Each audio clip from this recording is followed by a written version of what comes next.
Well, good morning, y'all. Thanks a lot for coming to this. My name is Chris McDonald. I'm VACo staff, service staff to the Environment and Ag Steering Committee, which handles water issues. I think we all know why we're here. Water quality tends to be one of the most vexing and expensive and manpower-hungry parts of local government, particularly for those localities in the Chesapeake Bay watershed, and particularly now as the state has rolled out their Phase III watershed implementation plan. And once again, local governments are being asked to pick up a very hefty portion of the tab. We've got a great panel assembled for you today. I think it'll really foster a lot of great discussion about what's happened, what's happening, and what will continue to happen. So I'm joined today by three wonderful speakers, Chris Pomeroy, Senator Emmett, and Delegate Keith Hodges. I'll just introduce the three of them, and then they're going to get this rolling. Chris Pomeroy is the president and founder of AquaLaw, which is a nationally recognized law firm with expertise in environmental and business matters concerning water supply, wastewater treatment, stormwater management, utilities, and natural resources. In this capacity, Chris regularly advises and represents local governments, utilities, and other business owners, as well as operators and developers of water and other types of regulated infrastructure. Chris's work has led him to handling a wide variety of litigation in federal and state courts and before administrative agencies, working on wastewater service agreements, local ordinance development, rate-making, utility formation, mergers, as well as handling complex contracts for water infrastructure. Thanks to his expertise, he has long-standing appointments as chief legal counsel to half a dozen entities in the water industry and routinely serves as special counsel to numerous others. This includes his role as general counsel to the Virginia Municipal Stormwater Association, or VAMSA, as well as the Virginia Association of Municipal Wastewater Agencies. Finally, when he's not being pulled 100 ways as an attorney, Chris serves as a lobbyist with an impressive track record for developing and implementing legislative strategies in passing or defeating legislation concerning natural resources, environmental regulation, and utility management. Next, we have Senator Emmett. Senator Hanger hails from the 24th Senate District, which encompasses all or part of Rockingham County, Augusta County, Greene County, Madison County, and Culpeper County, as well as the cities of Stanton and Waynesboro. Senator Hanger is a lifelong resident of Augusta County and has really committed his life to public service, first serving as a commissioner of the revenue, then a member of the House of Delegates, and finally as a member of the Virginia Senate.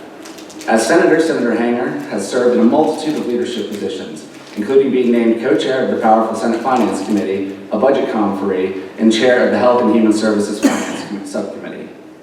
In addition to these roles, Senator Hanger serves on the Senate Rules Committee, the Senate Committee on Local Government, and the Senate Committee on Agriculture, Conservation, and Natural Resources, where he's been an ardent supporter of all matters dealing with environmental concerns, especially as they relate to local governments. And last but not least, Delegate Keith Hodges has joined us. Delegate Hodges hails from the 98th House District, which encompasses Essex County, Gloucester County, King and Queen County, King William County, Matthews County, and Middlesex County. Delegate Hodges has lifelong ties to the district, growing up just outside of West Point, marrying his high school sweetheart, who's a Middlesex native, and returning to the area after graduating from the Medical College of Virginia School of Pharmacy. Delegate Hodges has represented the 98th District since first assuming office in 2012. In the House, he serves on the Committee on General Laws, Committee on Counties, Cities, and Towns, and the Committee on Health, Welfare, and Institutions. Over the course of the 8 legislative sessions in which he served, Delegate Hodges has earned a reputation as a champion and really a go-to legislator for Chesapeake Bay and water issues, including stormwater, dredging, coastal flooding, and everything in between. Delegate Hodges also serves as the co-chair for the Virginia General Assembly Joint Subcommittee on Coastal Flooding and as a member of the General Assembly State Water Commission. So please welcome the three panelists. I think we're going to have a great conversation. Look forward to learning from you.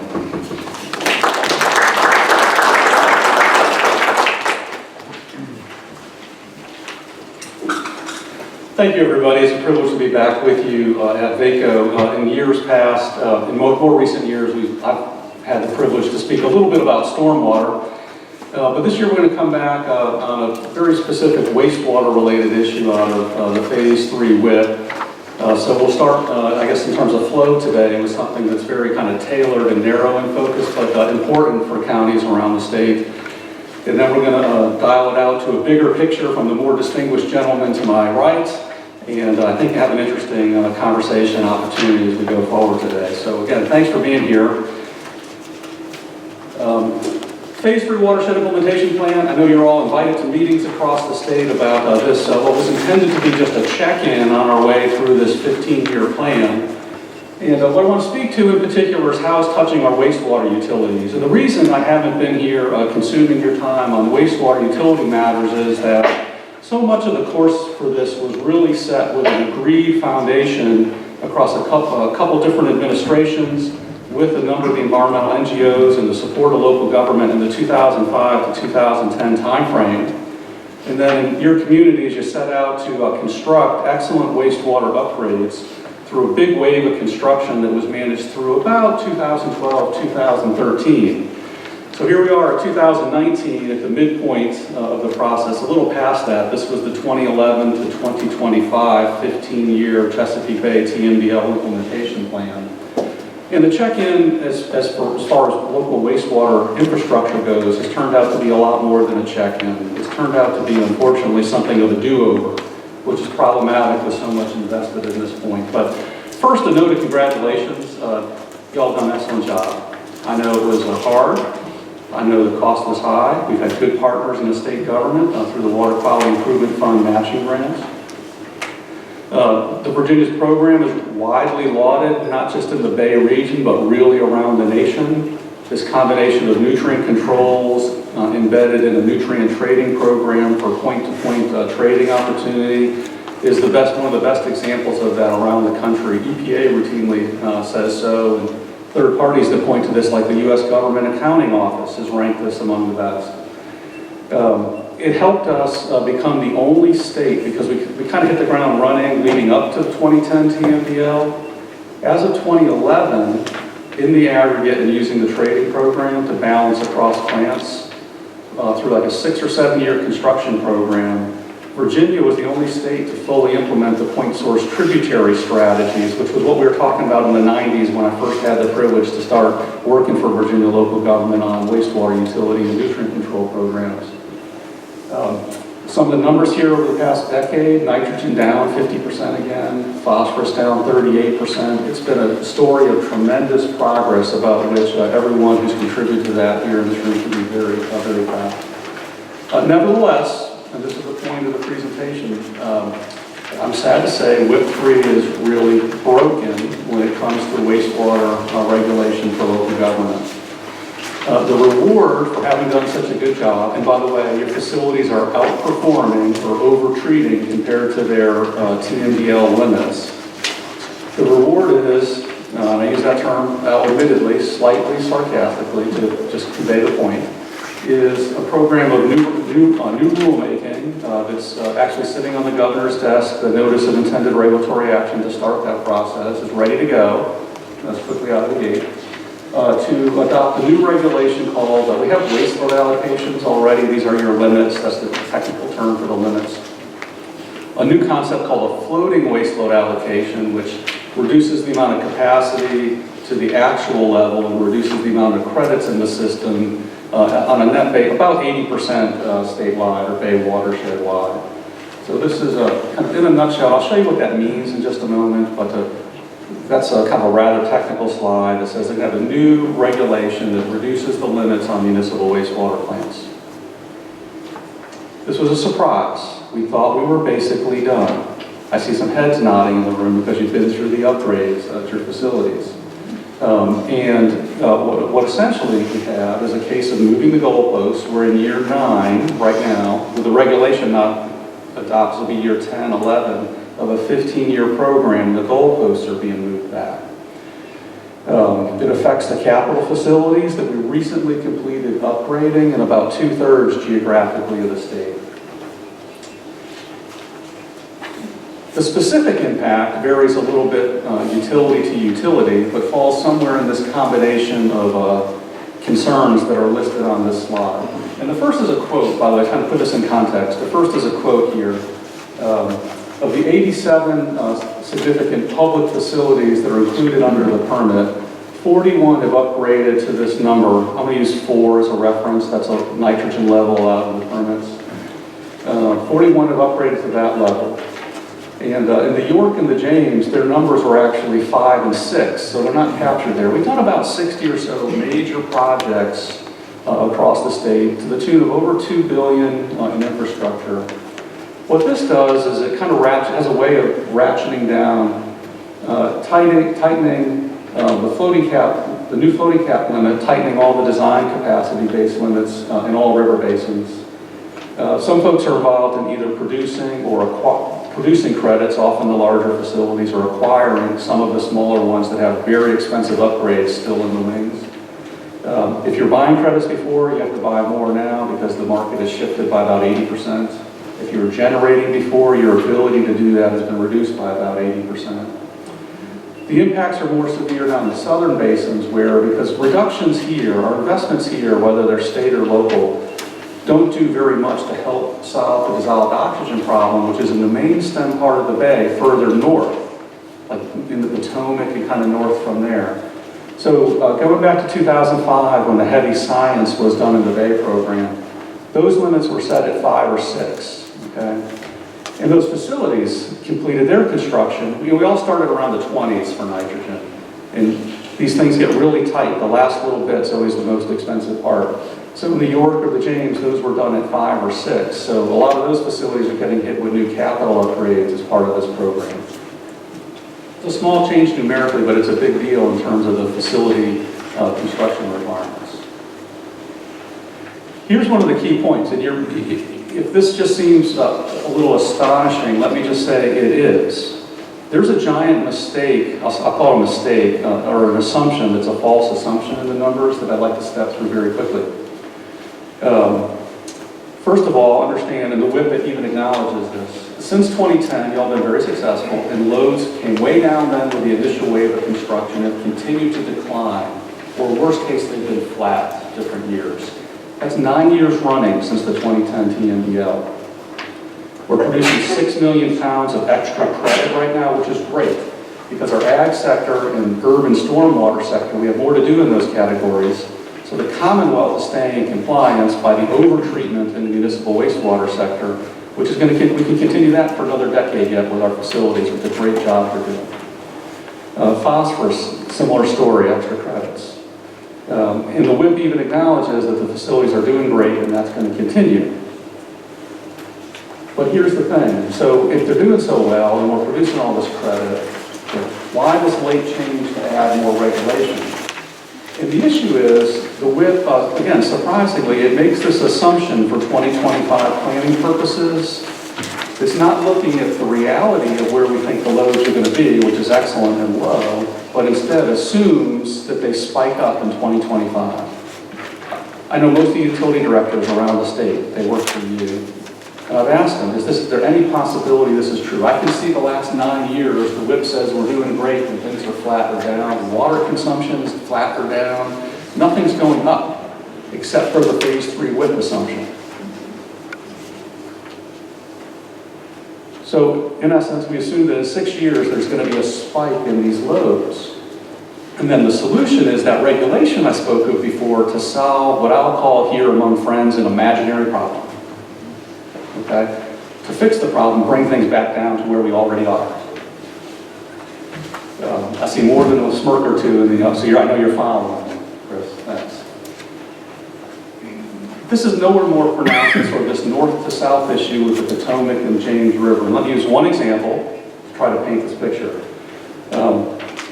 Without that spike, if you go and look at what's really going on in the Potomac, largely due to the major facilities in northern Virginia, but up and down the Shenandoah, there's a good number of upgrades, out to Harrisonburg, out to Augusta, up in Winchester, but especially our major facilities in the lower Potomac River. The Potomac has come a long way and actually has a 187,000 pound credit balance to the good, if we look at the real data. But if you go to the imaginary land of the WIP assumptions, there's actually, there's an imagined 404,000 pound problem, so a swing of about 600,000 pounds. So the WIP is looking to solve a 400,000 pound problem in the Potomac, and we mentioned earlier that ag and stormwater has much to do yet, and the plants have been upgraded, so what's the solution? Where are we going to find a 4,000 pound offset? It's not there to be found because the big plants have already been upgraded to state-of-the-art levels. So what happens is the WIP looks south to the James River and takes those facilities that were built to 5 or 6 and makes them do another capital project to get to 4, okay, to get credits, to take up to the Potomac to fix a problem that really does not exist in the Potomac. And then here's the thing. To do that, because the James River doesn't have much upstream or up bay benefit, you have to discount the credits at a ratio of 5.8, let me call it 6 to 1. There's a 6 to 1 discount on your, so spend $6, you get $1 worth of benefit, moving these credits up to fix a problem in the Potomac that really doesn't exist. It's a $2.4 million pound problem in the James, in other words, to solve a fictitious 400,000 pound problem in the Potomac. Anybody starting to see how crazy this is? Yeah, look at that. This is the problem, okay? Just saying. Yeah, there's a better approach. I'm going to close here. I'm going to close here because, look, here's what I'll say to wrap this up and turn it over to the more distinguished gentleman to my right rather than the sewer lawyer that you're suffering through right now. Thanks for that nice introduction, Chris. I can't even get to it. I can't go to a cocktail party with Mrs. Pomeroy, and I try to say I'm a water lawyer, and she says, sewer lawyer. Sewer lawyer. I've had the privilege of working in local government in Virginia when I kind of inherited this practice at McGuire Woods in the late 90s. And about every IC supervisor, Penny Gross over here, who is Mrs. Chesapeake Bay, okay? She's forgotten more about the Bay program than I've ever learned. And what we know is about every 5 or 7 years, there's a big decision to be made. And working in the sort of the utility level of the organizations, we found a way to say yes. Every single time we've said yes, and we've done big things, and we've been able to sync up with the appropriators who've done similarly big things, and we've made a ton of progress in Virginia. All of these things on this page were offered through the WIP process, and they were flatly rejected in favor of what I've been describing to this point in the conversation. There are great things out there to keep doing. We can continue to cover the other sectors for years to come. We can meet 2025 and have a success story in Virginia. We're doing great, okay? A few quick examples. We've got to get rid of that load spike. It's just fictitious, okay? HRC is closing this major facility. They're willing to take a £1 million reduction in their allocation. If you're trying to solve a $2-ish million problem, they'll take $1 million off the top. Spotsylvania County is a great project. I'm going to hear from Spotsylvania today. Spotsylvania is taking one of the older plants on the Rappahannock offline. Fredericksburg might be doing that too. It'd be a great solution for the Rappahannock. That's going forward. The regional authority in Petersburg is working on doing a big project there as well. So my point is, and then some of you have heard about the underground, the injection program that treats wastewater to drinking water standards. If you haven't been to that facility, go sometime if you're really inspired by this. I don't know if you will be. But you can literally drink the water at the end of their treatment process before they put it back in the ground. I've drank it, look at me, nothing happened. Maybe that's not the best example. My point is, we've got great things coming in the Commonwealth. We're going to stay way ahead of our wastewater targets. We do not need this WIP 3. Last thing real quick. So you're going to see a lot of activity in 3 different spheres. I mentioned already the rulemaking activity that started. Okay. Because my clients in Maryland learned a lesson the hard way, if a WIP goes final without being appealed, local government loses its rights, as the counties in Maryland did, according to the Court of Appeals in Maryland. We filed an appeal in Hanover Circuit Court to protect and preserve our rights on this issue of the Phase III WIP so that more discussions can continue yet. The administration has said they're willing to continue talking, and I'm very thankful for that. We mean to do that. And then there are huge financial issues that play in here from a WQIF appropriation standpoint, possibly some legislation to kind of restore things to what's made Virginia successful all these years. And we've been successful because people have been able to talk through these issues and get to yes. So I'm hopeful we'll get there yet. Right now, my kind of down note is we're in a very tough spot as far as local government goes on the wastewater utility piece of the WIP right now. It was the toughest part of the overall program because it comes with a mandate. It goes on your must-do list, and it has to go from a compliance standpoint right to the top of priorities. Otherwise, there's severe additional financial consequences. So I will stop there and turn it over to from here to my friend and the good delegate from the Middle Peninsula. Delegate Keith Hodges is going to, again, round this out and develop a bigger picture, and I'll handle sewer questions later if there's any appetite for that. Thank you, sir. You're good. Okay. Everybody see me? Good morning. Good morning. Welcome. Thanks for coming out. Great chat. Great talk, Chris. And when he said the distinguished gentleman to his right, I know he was talking about Senator Hanger. And after drinking that water, that's why she calls you the sewer lord. So anyway, you know, as a pharmacist, you know, when I was first elected, I expected folks to look at me on healthcare policy and healthcare issues, which they typically do. But when you look at the 98th district that I represent, with 1,000 miles of shoreline, you know, with stormwater, groundwater issues, flooding issues, water basically dictates our life when you're in dredging issues as well. And it drives our economy, and it basically is who we are. But I believe what has not happened is the discussion around water policy over the years. It's been very solid. And from bureaucrats to everyone, they're very solid in their approach. And when you look at my district, you know, where I grew up, and I call it soggy socks. When I was a kid and ran around in sock feet, my feet were dry. Now the same property, you run around, your socks are wet. Why? Things are changing. And our localities are already feeling the impact. Tremendous amount, with almost daily flooding in certain parts of Matthews and down in Gloucester.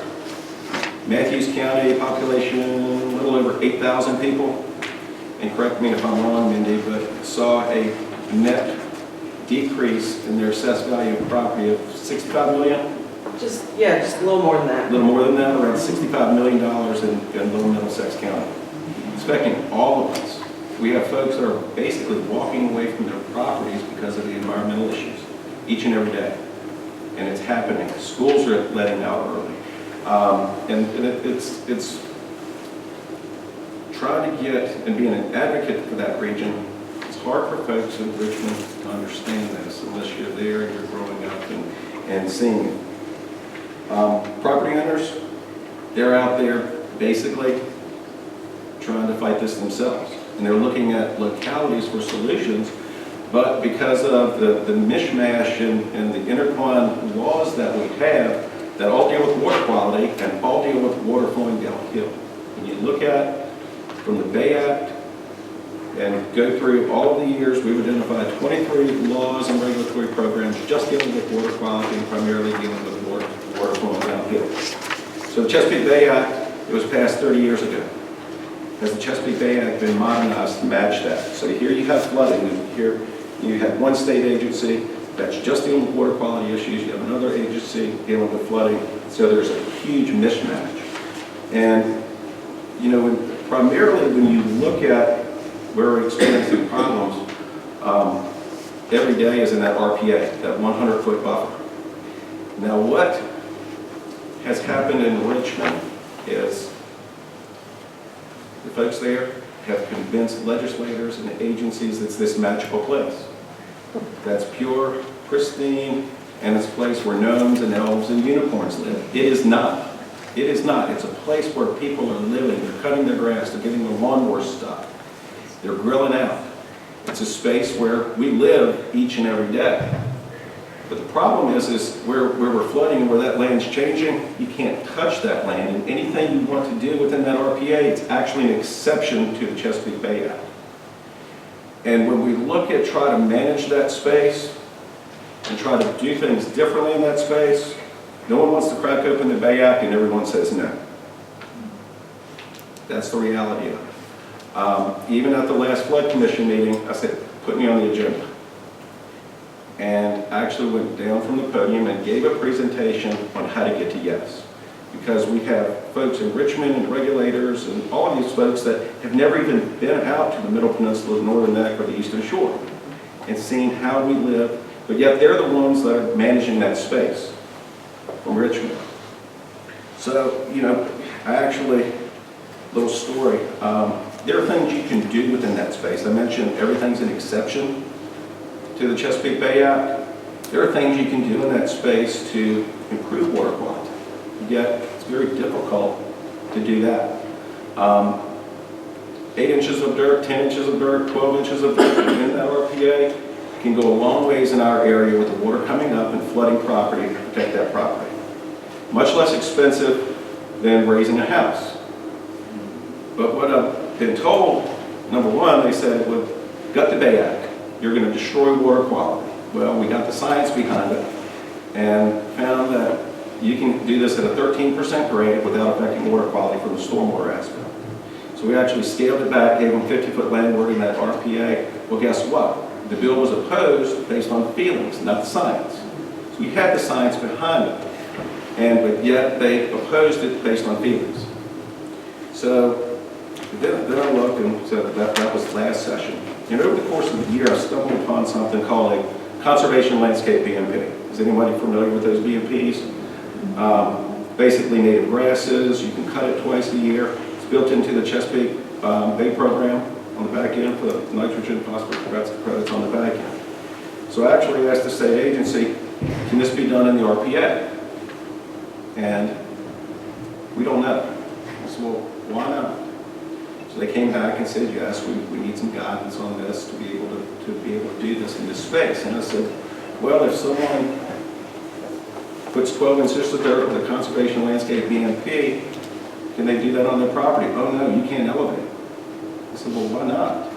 You're improving water quality. Why would you care what someone does in that space to improve water quality and at the same time protect their land? Oh no, you can't elevate. They can't give me a reason, and that actually went all the way up to the top.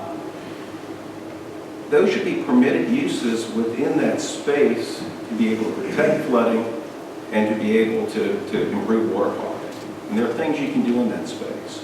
So finally, just a few weeks ago, we were able to have state agencies, DEQ, actually DCR was on a separate trip. They came out to the district. It was a perfect day, great day, sunny day. But it was one of those days where we had high tides in October. Roads were flooded. They couldn't believe what they saw. Properties were flooded. They were actually taping going back when they went in. The road was dry. They came back, there was probably 1.5 foot of water. They were videotaping the weight the vehicle was putting behind their vehicle. They'd never seen anything like this. So we had a follow-up meeting just last week with DCR, DEQ, and they're starting to realize that we need to do things differently in this space. And unless we start to look at things differently, the economic impact on property values, on our schools, the military is watching Virginia very, very closely on how we're handling flooding. And if we can't get through those 23 laws to be able to change those and to look at things differently, the military is going to, they're looking very closely. They're not going to tell us what to do, but they rely on all of the area where people live for the infrastructure around these areas. And you think sequestration hurt Virginia? You let these bases start to pull out because of the flooding. So we need to start to look at things more holistically in a totally different way, because the laws that have been passed and the regulatory programs that have been put into place never ever realized the issues with flooding. What do you want to keep talking, or what do you want to talk about? It's up to you. It's your time. You know, and the other things we're dealing with, you know, dredging. Everything revolves around water. This is supposed to be a Chesapeake Bay talk, correct? Is that pretty good? So dredging, how many are familiar with the dredging issues that we're having, where the Coast Guard is cutting down the markers and taking those markers out because the federal government, through earmarks, used to flood dredging projects at the local level. So, of course, earmarks are gone. These creeks and waterways are filling in. The Coast Guard says, you know what, we can no longer manage those markers. So they're coming in, taking out those markers, and it's leaving channels that are not marked. Just in Middlesex County and Deltaville, we have, what, 18 marinas, I believe? Or 21, just in Middlesex counties. Look at the economic impact when these boats are going up and down the bay and leaving these channels unmarked. Devastating to our economy. And all up and down the bay. So we needed to look at some ways differently to be able to to manage this, we created the Virginia Waterway Maintenance Fund. We also look at trying to give our the localities some different tools to be able to use, to be able to generate some dollars. One dealt with tax increment financing, which was a little creative because in redevelopment, if you take that tax increment financing, with the locality takes the assessed value of the real estate difference and can use those funds to redevelop a certain area. We basically added dredging to the definition of redevelopment. So if the locality wants to take, a certain creek and have that part of the redevelopment, it can use those dollars for some dredging dollars. Of course, stormwater, and we all are very familiar with stormwater. And when you look at all of these programs, from the Bay Act to all of the regulatory programs and stormwater, basically it throws us in time. It's a one-size-fits-all approach across the state, but there's a mismatch. And it basically froze us in time. The only type of economic development we were able to get over the years was big box capacity. That's all we were able to get. When you look at our employers, and in the district there are only 38 private sector employers within the district in 6 counties that have 50 more people. Number 1, Riverside Health Systems. Number 2, Walmart, with 2 Walmarts in 2 counties. The third is the paper mill, and after that is all our service jobs. And 74% of our workforce, and over 80% in Matthews, drop out of the district to work every day. And the folks, the 9-to-5 folks, we have the lowest wages in the state. So the money's made somewhere else. Everyone thinks of us as a big state park. They love where we live, but we're absolutely crippled because of what's been put into place. So how can we take the negative? Anytime I look at anything, I always try to take the negative and make it a positive. So we're looking at new industry clusters. We're looking at doing things in a totally different way to commoditize our blue-green infrastructure, if that makes sense. I can talk about that now, or I can talk about that later. But we're looking at ways to commoditize this. One thing that I did is I pulled together the northern neck, the eastern shore, and the middle peninsula. Our economies function very much the same, our challenges are very much the same, and that's the rural coastal region. So in statute, I created the Rural Coastal Virginia Economic Enhancement Authority. So kind of this house that's built to look at economic development and work together on economic development, but look at it in a different way and utilize this blue-green infrastructure and to give us maybe a little bit, some different tools, because we are unique, we are different than the rest of the state. Stormwater was the first thing we looked at with that. Now, if you call under the Bay Act, within the Chesapeake Bay region, localities had to manage that donut hole, that space from 2,500 square feet to an acre. They didn't have the expertise, they couldn't afford it. And DEQ said, we're not going to do it, locality has to do it. So created actually a stakeholder group in code, and it was a little bit different, to collaborate differently and pull together folks around the table, because what we found is a lot of these stakeholder groups never get anything done. It's the same people all the time. We mixed it up quite a bit. Number 1, it had to protect water quality. Number 2, it couldn't have a fiscal impact. Number 3, you had to stand behind the science with it. Everyone agreed up front. At the end of the day, we were basically able to prove our water's already clean. We got the science behind this. Until you hit 10% impervious cover, it doesn't affect water quality. So why are you imposing these standards on us and freezing us in time when we're at 1 or 2% impervious? So we're able to come up with a prorated or a tiered approach that right-size the regulations to Middle Peninsula, Northern Neck, and Eastern Shore, and part of that enhancement authority. So we're using that enhancement authority in a little bit different way and looking at some things differently that are unique to that region, because we do need a different set of rules, because we are unique and are different than the rest of the state. Some other things we're looking at as far as new industry clusters around this. We have Louisiana just on resiliency. Just on resiliency, 23,000 new jobs around resiliency. Granted, they did have petroleum money to jumpstart this entire research center, to jumpstart this and get it started. We're the second most prone area in the nation for flooding after Louisiana. We need that industry cluster here, and a new industry cluster. So actually had a Go Virginia proposal to utilize our public access authority lands for the research and to jumpstart this and get it going. But guess what? They didn't understand water enrichment. They could not get their arms around this, why it was important. Thank goodness, Stephen Murray was the Secretary of Commerce in Louisiana, as now at VEDP. He got it, understood it. We did get some good Virginia funding to bring those Louisiana folks to Virginia and educate the Virginia folks to say, what would this look like and how we can do that. I want that industry cluster to start where I am, right in the Middle Peninsula. Those are the types of jobs and industry clusters that we need, that fit in with who we are. You know, we don't have the infrastructure. We're not going to get that Rolls-Royce plant. We don't want it. It would change us. So we're looking at things differently. We have Phragmites. Anybody familiar with Phragmites? Invasive grass? Big nuisance. Well, you can do some amazing things with Phragmites. Number one, it sucks a lot of nitrogen and phosphorus out of the bay. Ton of it. But guess what? It dies, it goes back into the bay. You can make paper out of it. They were making paper out of reeds long before they were making it out of lumber. You make cheap coffee filters. I don't care what you make out of it. But you can harvest it, pull that out of the bay watershed, look at what you can do for the bay. You can also make fuel pellets out of it. I've actually found where they're making fuel pellets out of it. It burns a little at the same temperature as wood, a little bit more ash. But imagine the marketing approach by saving the bay by using these fuel pellets. So we're looking at taking some of the negatives, creating new industry clusters, and you know, it still keeps us like we are. You know, I love the quality of life. And don't want to change that, but what we're trying to do is find ways to make this a positive and create new industry clusters and create jobs around it. So I'll stop at that. I can talk quite a bit. Bud will tell me to be quiet.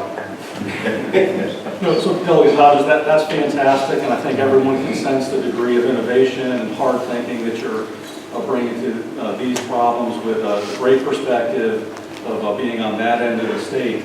And I'm very interested now to hear what Senator Hanger will do with the discussion, particularly where your district is located, Okay. the challenges that you experience in that neck of the woods. So, Thank you. Thank you, sir. All right, thank you. And I believe I will stand up. I like to keep my back to the wall, but I was over in the corner there where you couldn't see me too well, so I'll get up here and talk about it. Good afternoon. Good to be with you all here today. I always enjoy these VACo conferences for the networking and just meeting and discussing issues around the state. I was advised in preparation, I spoke yesterday to Finance Committee, Steering Committee in my capacity as co-chair of the Senate Finance Committee, which I might have lost last week. But at any rate, that's where I'm still at. I've been working a lot on the budget, so I was focused a lot on that yesterday, and lamenting the fact that once you get used to sitting in the middle of the table with the gavel in your hand, kind of tough to move down to the end of the table and then have to ask for permission to speak. But that's another whole story. I intend to be there, and we'll get along, and we'll make things work.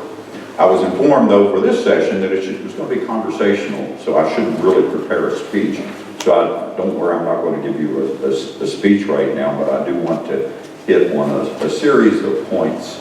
And I may begin with a little story. Sometimes my little stories get carried away and we run out of time before I get to the legitimate points. But last week, as I've served on the Chesapeake Bay Commission now for a number of years, I was invited because there seemed to be a conflict between the agriculture areas of the Commonwealth, where I represent primarily up in the valley with Rockingham and Augusta, major agriculture areas there in the Shenandoah River and all of that, and some of the goals of the Chesapeake Bay. In fact, I was reading in the Virginia Pilot and Watershed Post that apparently our poultry farmers were just dumping truckloads of dead chickens and turkeys and poultry litter and manure into the river, and it was floating on down the river and clogging up the waterways down in Virginia Beach. Well, that isn't so. So Taylor Murphy, many of y'all may be familiar with Taylor Murphy going back to a number of years. He asked me to become a member of the Chesapeake Bay Commission. I think that was about 2003, somewhere along there. And so I became a member of the Chesapeake Bay Commission. And then redistricting with the districts, I picked up a lot of real estate on the east side of the mountain, which basically took into a lot of the waterways and tributaries into the Rappahannock River.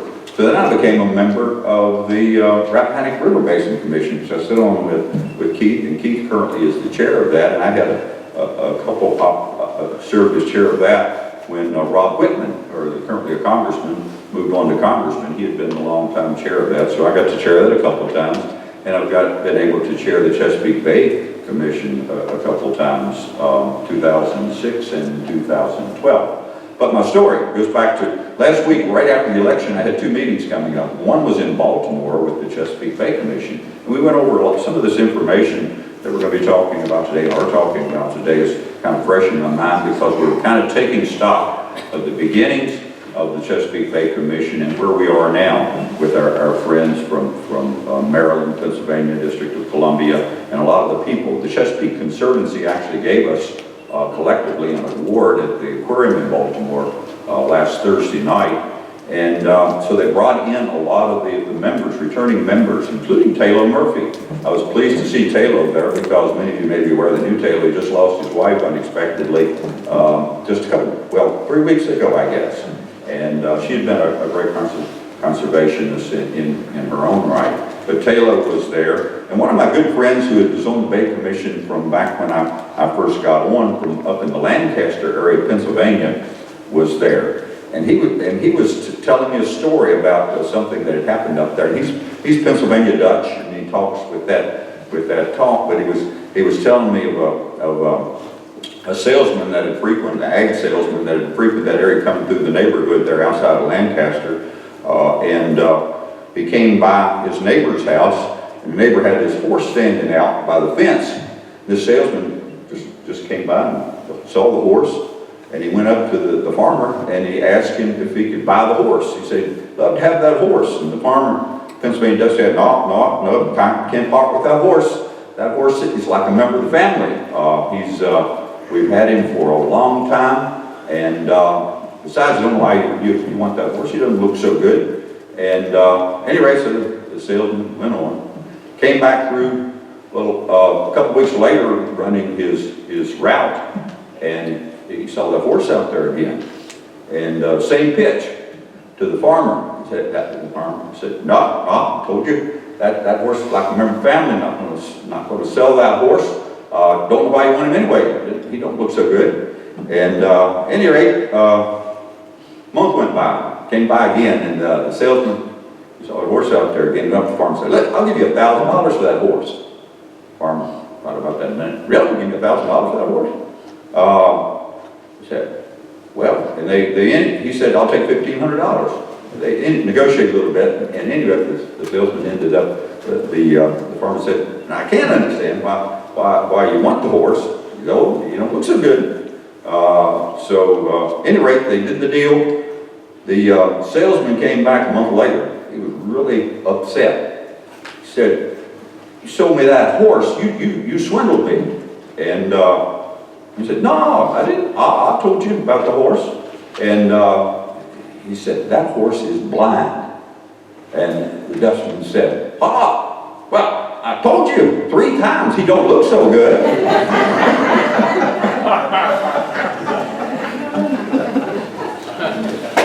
Anyway, I don't know what that has to do. That does have to do with the Chesapeake Bay Commission, because the fellow that told that story to me, he was very active in the beginnings. In fact, he hired the current director of the Chesapeake Bay Commission. He was involved with that, hiring Ann Swanson, who's been with us now for like 32 years. Not me, I haven't been around that long up there, but she's been there 32 years.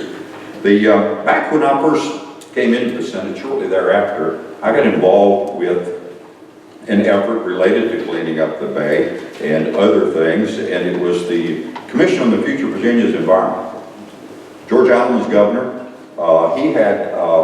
He had placed there a Secretary of Natural Resources that seemed to be like a bull in the china shop, or out of place, if you will. This is partisan talk. I tend to work in the middle on both sides, so don't take offense. But the Democrats decided, boy, we need something to counter her, because she's not going to be looking out for the environment. So Tom Moss, the Speaker at that time, proposed setting up a commission on the future of Virginia's environment. And that happened. Well, on the Senate side, we had just reached parity, 2020, And I was on the Rules Committee, and so I had a passion really at that time, or a strong interest in developing the state park system, still do. And at any rate, I offered my name as being a member of that Commission on the Future of Virginia's Environment. And it turned out to be a great opportunity for me to become involved in the conservation effort, because we set up a subcommittee which I chaired and then co-chaired with Delegate Deeds at that time. And I was able to patron the legislation which set up the Virginia Conservation Tax Credit Program, which this year we celebrated 20 years of that program, which we've set aside about 860,000 acres over that period of time. And we met our 2010 goal for the set-aside for the Chesapeake Bay. Also, we established the Virginia Land Conservation Foundation. I was pleased to be a part of that legislation. And we established a master planning process for the state parks.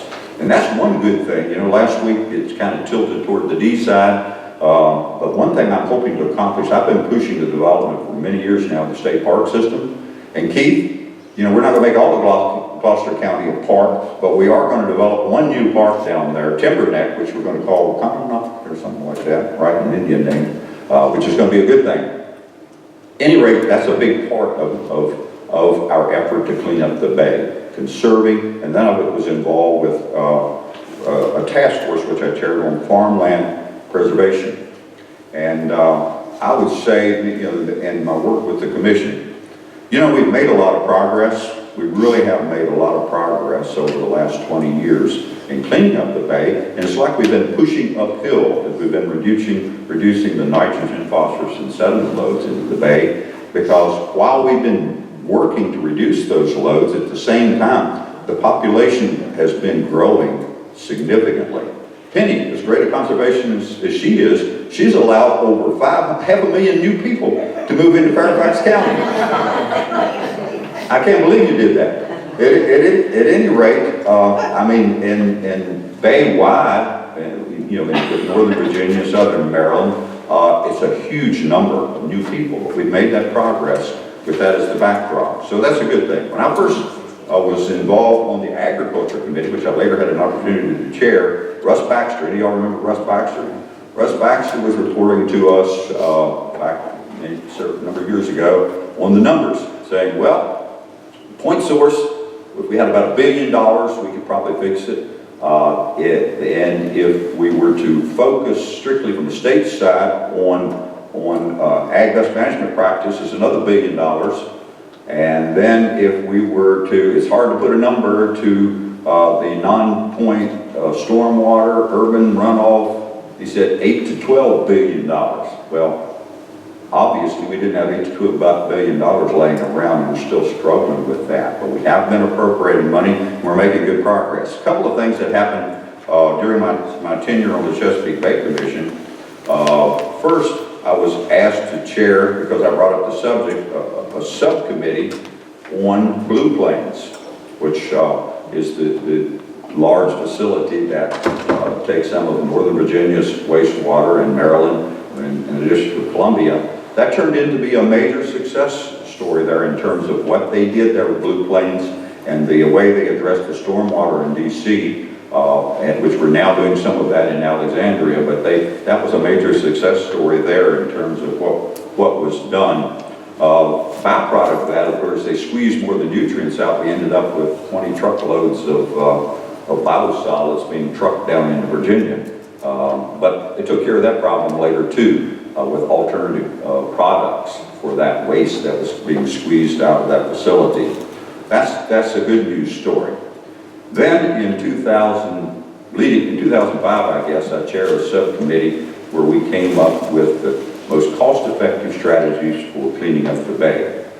And we released that in 2006. I mentioned that to you because at that point in time, following up on the conversation we're having about the wastewater treatment plant upgrades, at that point in time, we figured that you could reduce a pound of nitrogen in the bay for about $1.90 a pound.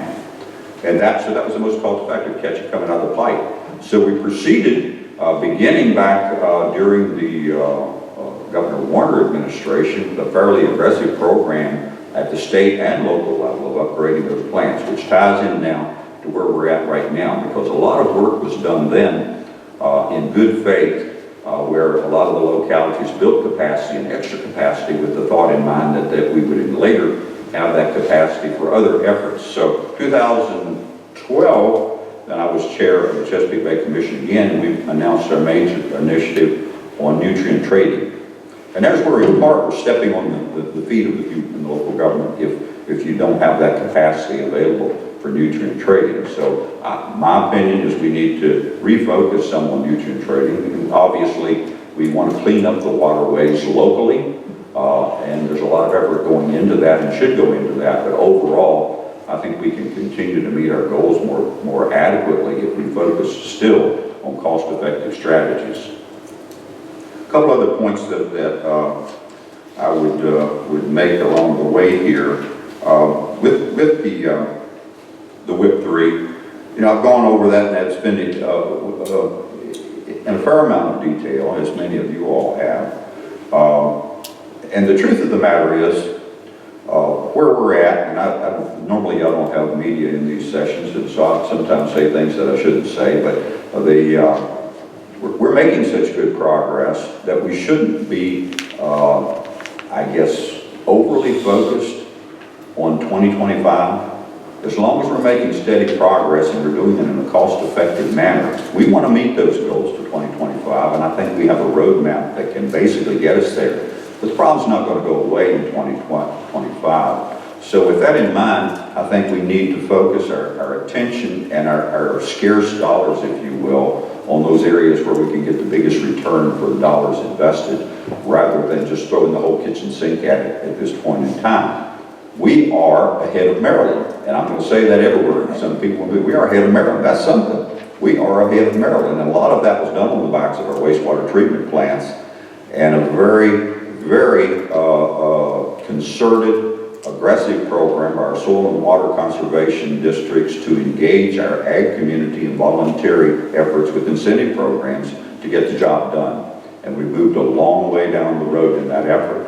So last year we had somewhat of a record year as far as the amount of state dollars we were going to put into it. This year already, leading up, we had a budget surplus at the end of fiscal year 2019. So we're going to have an additional $47 million allocated to the Water Quality Improvement Fund, which was actually, incidentally, was one of the products generated from the early on Commission on the Future of Virginia's Environment. I didn't finish that story adequately. I suppose we don't have time for me to finish all the stories and tangents that I would get into, but that was one of the products of that we worked on that created that funding mechanism, which right now we've been sharing some of the things that we've done here in Virginia with Pennsylvania. Pennsylvania has some huge issues with the Susquehanna. We are, you know, our area, the area that I represent up in Western Virginia, the Shenandoah Valley area, is a hot spot, but it's somewhat remote from the bay, and then it goes through a lot of area there before it works its way into the bay. One of the things that I discovered just recently, and Penny, I believe you might have been there and welcomed us up to Fairfax when we were up in that area, but we went to the new Science Center out at Woodbridge for George Mason. We've got scientists working on a lot of good new technology there. And one of the things that was pointed out to me with the Potomac, any of y'all have waters that flow into the Potomac? I imagine some of you do. Well, is that during regular water flow in the Potomac, about 50% of the water of the flow is withdrawn for treatment for public consumption. During low flow time, I got that backwards. During regular, it's about 25%.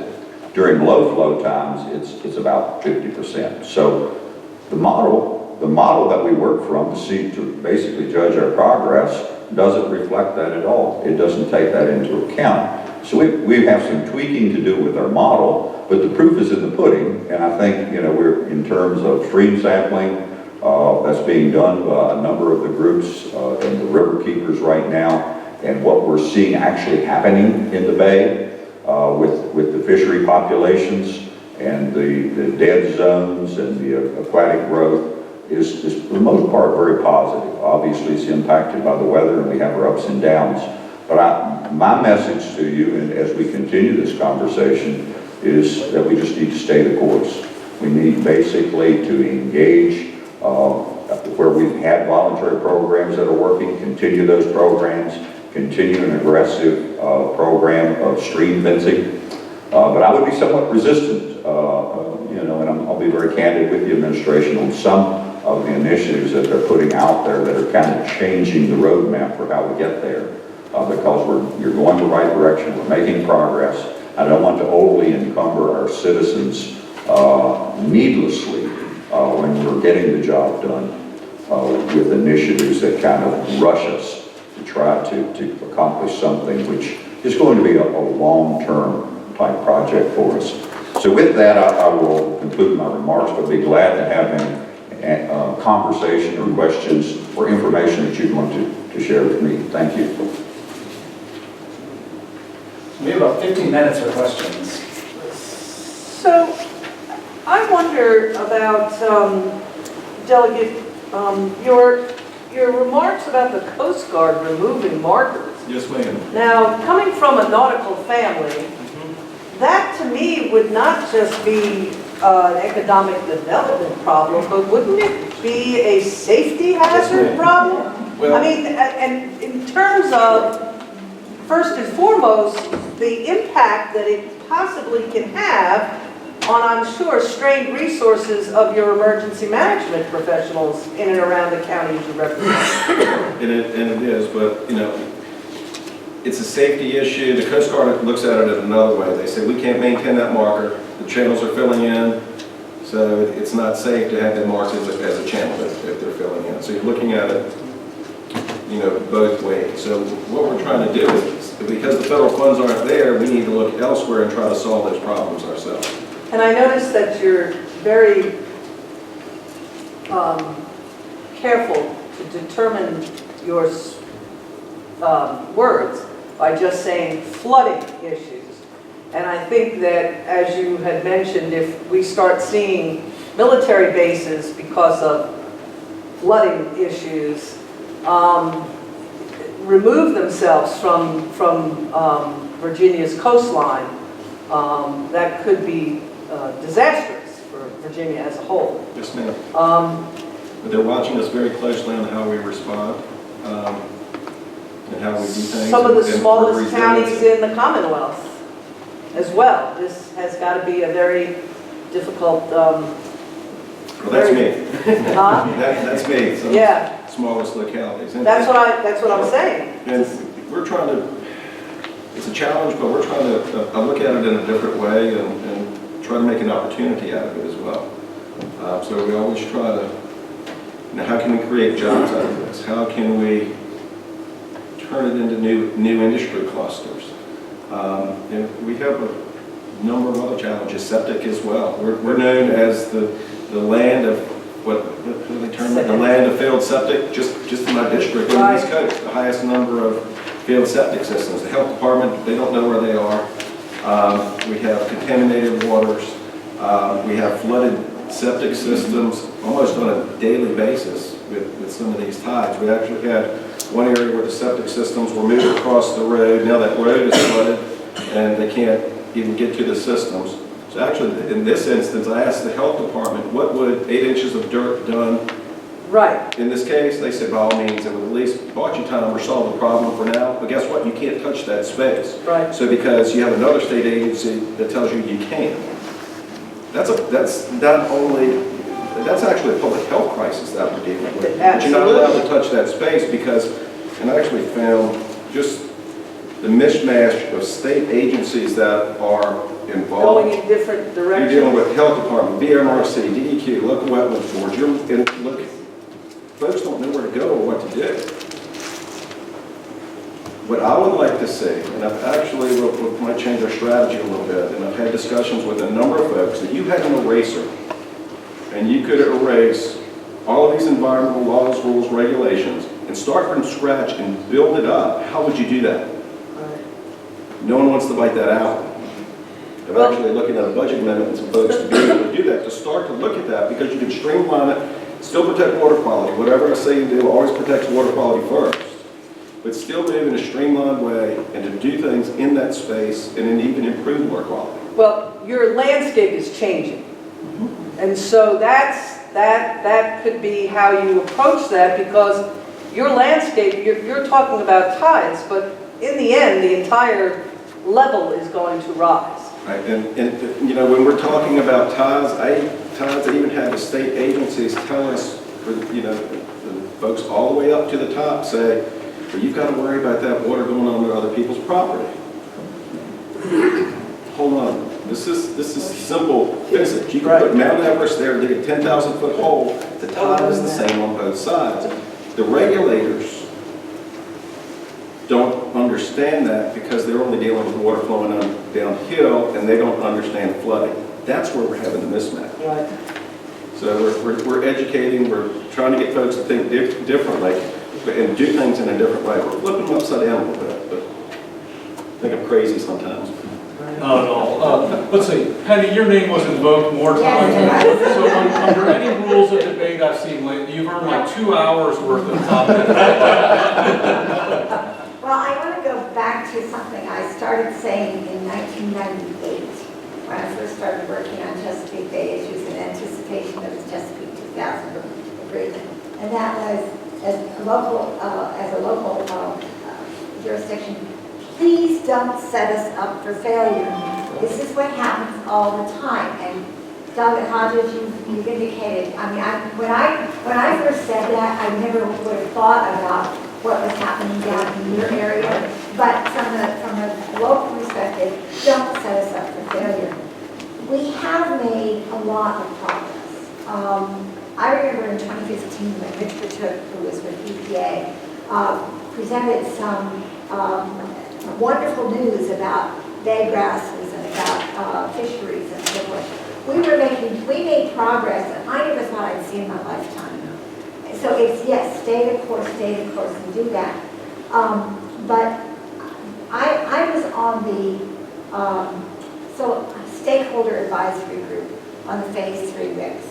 And I got to tell you, I attended every one of those meetings. They're still meeting. The wastewater treatment plant piece never got a whole lot of discussion at all. It, you know, I was thinking, okay, you wanted our input, but if that wasn't raised, we weren't able to give input. Wastewater treatment plants, you know, as I told the stakeholder advisory group and the state people all the time, the ratepayers are the same people as our taxpayers, and that gets lost all the time also. These are statements rather than questions, but I really do have a question for Senator Hanger and Delegate Hodges. We made a big deal, though, this last week about changes that are coming in the General Assembly. And there's a lot of discussion about, you know, all the progressive stuff that may go on. But most of these new General Assembly members have no clue about the Chesapeake Bay and about the hydrology and everything else that goes into the bay. So my plea to you, and maybe my question to you, is will you have the opportunity to educate these new General Assembly members while they are in Richmond? I mean, that's going to be your task, I think, as leaders in this effort. We need to do it here at VACo, but I would hope that you would be able to do it also. And Senator Hanger, you've been our savior many, many, many times, so please help us. I understand, I think it is concerning, and not in a partisan way, because we have, you know, as we've all observed, and those of you that are representing localities probably know it better than others, because you have to dig in and face real-life issues for your constituents. But we're polarized, and you've got extremes in both parties, and they've increased in numbers, and so there are some issues that they were elected on that are important to them, others, and probably the issues we're talking about right now that aren't that high on the radar. And so I think particularly as we're seeing more, you know, and it's natural, you know, with the urbanization and the reflection of that in the General Assembly, that we need to basically educate, as you suggested there, folks. And hopefully we will have time to do that in the committee process so that people can learn about the underlying issues there, the threshold issues, rather than aligning themselves in a partisan way. And I'm concerned about that as a rural legislator, even though I guess I've got over parochialism a long time ago, trying to represent the best interests of the entire Commonwealth. But as a rural legislator, I think we need to continue to educate folks so they won't say, well, there's too much chicken manure coming down the river, so let's put regulations in place rather than working with the ag community, because I would not want to penalize our farmers after they've really stepped up. And if we give them the tools, and there are more tools that we can give them. Precision agriculture is one of them that I didn't mention that I think we need to invest in as a best management practice. I think reality is really what they need to know, what it's really like in the localities. You all know. And if I can follow up on that, you're exactly right. Reality is what they need to know, not only lawmakers, but also the agencies as well. And that's my job, to advocate, to educate. Even though I'm not on the Ag Committee, the Chesapeake Bay Subcommittee, a few of them have nicknamed it the Hodges Subcommittee. I'm in lettuce in there. I don't get into the weeds on politics too much. I stay focused on the issues and stay focused on the district and what's important. Water is our way of life, where we live. And we actually are getting ready to start an entire media campaign around all of this and all of the things that we're talking about. We're very, very close to pulling the trigger on it. And it's not only to educate constituents, but it's to educate lawmakers and also within the agencies and the dialogue. So it's all three. So there's on the other side, a fight the flood campaign as well that we're working on. So that's already starting and in the works. So we're making progress. I think we have about 3 or 4 minutes, so let's have Ian and Teresa in the queue. I think we have time for 2 more, if that's okay, Chris. That's great. Thank you very much. Albemarle County, I represent lots and lots of rural farmers as well as the urban ring. So emails blowing up from Romeo Water and Sewer about their $50 million improvements and all the credits we've been selling. And they feel it's very unfair. And what I was thinking about as Chris was making his presentation is this is just exactly what the farmers predicted 15 years ago. I don't trust those people in Richmond. We're going to make this $50,000 investment to fence out our streams, and then they're going to come back and give us a new rule to follow. So this is very dangerous, what's happening here, and the consequences go way beyond what's presented, because if we lose the confidence of these people who have really killed themselves to do a really good job, we're toast. I don't know how to get them back on. If they go down that toilet, I don't know how to get them back. Thanks.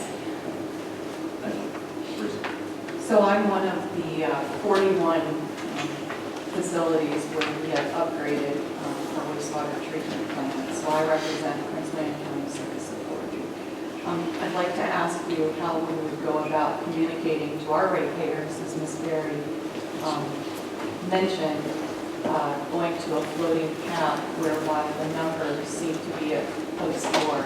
And I don't want to presume, Mr. Senator Hanger, that your vote would not be for WIP 3 as it's currently presented, but I am interested in hearing, if you voted today, and I promise I'm not from the media, what your vote would be based on the current legislation is.